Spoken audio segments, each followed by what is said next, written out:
Corona virus एक दूसरे से फैलने वाला संक्रमण है जो हवा के जरिए नहीं बल्कि कोरोना मरीज के संक्रमण में आने पर फैल रहा है। हजारों की तादाद में कोरोना के मरीज रोजाना बढ़ रहे हैं, हजारों लोगों की मौत हो रही है। लेकिन कोरोना वायरस एक तरफ हम इंसानों के लिए काल का विकराल रूप बनकर उभरा है, तो वहीं ये वरदान बन रहा है हमारी प्रकृति के लिए। कोरोना वायरस के कारण हम इंसानों को पहली बार एहसास हो रहा है कि हम अपने स्वार्थ में कितने अंधे हो गए हैं। हमने अपनी सहूलियत के लिए इंसानों का इस्तेमाल करना तो सीखा, साथ ही प्रकृति के साथ भी खेलने लगे। लेकिन कहते हैं ना कि प्रकृति का नियम है, आप जो भी प्रकृति को देंगे वो आपको सूद समेत लौट आएगी। अब चलिए जानते हैं कि आखिर हमने प्रकृति को दिया क्या है। इंसान का पेट कभी नहीं भरता, जिसका एक ही कारण है लालच, और इस लालच के कारण हमने प्रकृति के नियमों के साथ खेलना शुरू कर दिया। रहने के लिए घर की जरूरत थी, लेकिन एक घर बनाने के लिए पूरी जमीन को बंजर बना डाला। फल खाने के लिए चाहिए तो सही, लेकिन हमारी जल्दबाजी ने हमें बीमार करना शुरू कर दिया। फलों को पकाने में समय लगता है, लेकिन उसे प्राकृतिक तौर पर पकाने के बजाय चंद पैसों के लिए दवा डालकर दूषित करने लगे, और जब बीमार होते हैं तो दोष प्रकृति को देते हैं। प्रकृति ने हमें पीने के लिए नदियों का शुद्ध पानी दिया, लेकिन हमने कूड़ा, कचरा, केमिकल और न जाने कैसी गंदगी नदी में डालकर उसे दूषित करते रहे। हम मनुष्य हैं, इसलिए पानी को शुद्ध करने का कोई न कोई तरीका खोज लेंगे, लेकिन हम ये भूल गए कि जिस नदी को हम दूषित कर रहे हैं उसमें भी जीव जंतु पल रहे हैं, और प्रकृति की बनाई हर एक चीज सृष्टि का संतुलन बनाने के लिए है। सभी एक दूसरे पर आश्रित हैं। तो फिर हमने ये कैसे सोच लिया कि हमारी गलतियों की सजा मासूम जीवों को मिलेगी और हम अछूते रह जाएंगे। हवा को भी नहीं छोड़ा हम इंसानों ने। सांस लेने के लिए शुद्ध हवा तो चाहिए, लेकिन वातावरण को शुद्ध रखने की जिम्मेदारी भी हमारी ही है, ये हम भूल गए।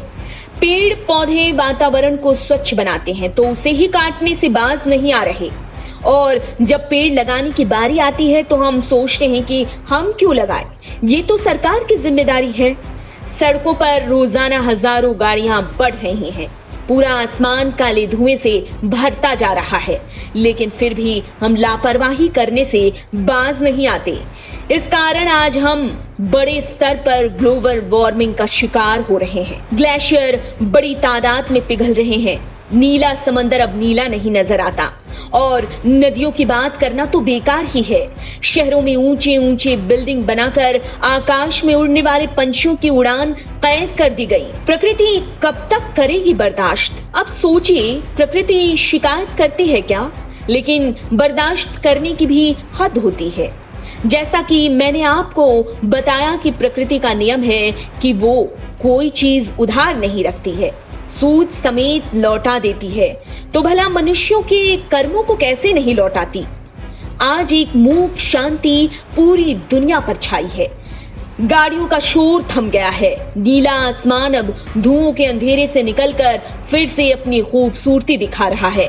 जानवर बेधड़क बाहर निकल रहे हैं और मनुष्य घर में दुबका पड़ा है। हमारा तामसिक होना भी है प्रकृति के नियम के खिलाफ। कोरोना वायरस के कारण आज भले ही हम अपने घरों में कैद रहने को मजबूर हैं, लेकिन क्या आप ये जानते हैं कि मनुष्य के तामसिक प्रवृत्ति का होना भी प्रकृति के लिए नुकसानदेह है? हम कितनी भी कोशिश कर लें, लेकिन फिर भी न तो अपनी प्रकृति की रक्षा कर सकते हैं और न ही उसे स्वच्छ रख सकते हैं। लेकिन जिस तरह से कोरोना वायरस का कहर बरपा है, उसे देखते हुए अब लग रहा है कि नेचर ने ही अपना सफाई अभियान शुरू कर दिया है। फिर भी नेचर अपने सबसे बड़े नियम और जिम्मेदारी से पीछे नहीं हट रही।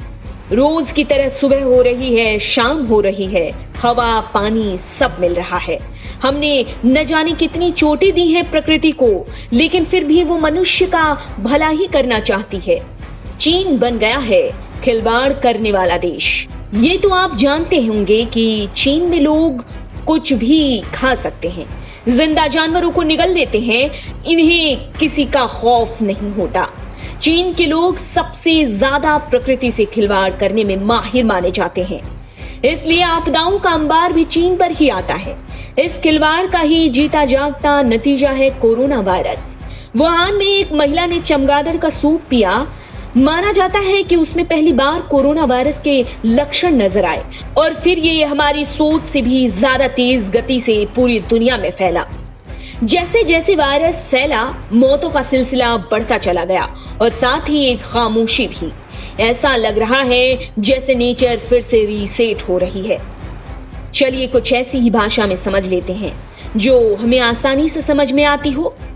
जब भी हमारे फोन में किसी तरह का वायरस आ जाता है या फिर किसी वजह से स्लो हो जाता है, तो आप उसे ठीक करने के लिए क्या करते हैं? रीसेट करने से फिर से फोन बेहतर तरीके से चलने लगता है। तो ऐसा मान लीजिए कि प्रकृति भी हम मनुष्यों के अत्याचारों से करप्ट हो चुकी है और ये प्रक्रिया फिर से रीसेट होने की है। हालांकि इसे रीसेट होने में थोड़ा टाइम जरूर लगेगा, लेकिन जब ये रीसेट हो जाएगी तो फिर हम एक नई दुनिया में कदम रखेंगे। ये हम सबके लिए सबक है। जितना और जैसा हम नेचर को देंगे, वो हमें वैसा ही सब कुछ लौट आएगी। अब जरूरी है कि हम अपनी जिम्मेदारियों को समझें। नहीं तो आपने देखा ना कि जब प्रकृति समझाने पर आती है तो क्या क्या कर देती है।